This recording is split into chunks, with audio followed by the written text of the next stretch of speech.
What's up everybody, welcome. In this tutorial I'm going to talk to you guys about seeing our tables or showing our tables. In the previous lecture I showed you one SQL.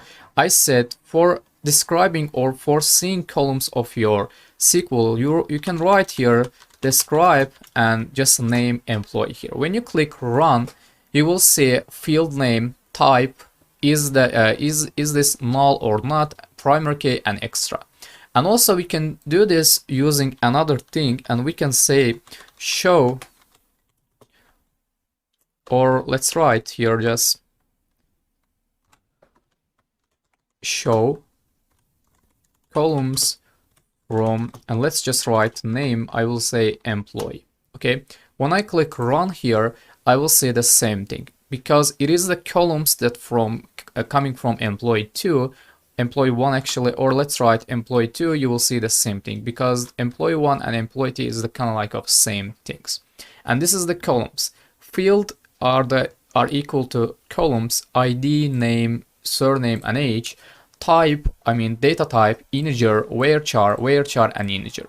And here I have, you can see null.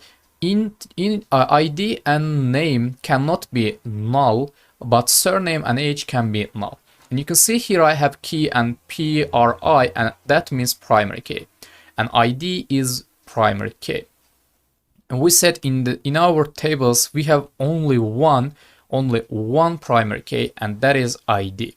And is in here extra we have auto increment. So guys, let me show you one more thing. I can write, if I want to see all my tables, what I need to do, I can just write here show and tables. Okay, after this SQL, when you run it, you will see all your tables. For example, if you have 5, you will see 5. If you have 4, you will see 4. In this situation, we just have 1. That is why we have just, sorry guys, we have just have 2 and we saw just 2. Okay, here employee 1 and employee 2. So guys, I think we're done here. I think I did everything to you. Let's finish this lesson here. In the next lecture I will show you dropping our tables.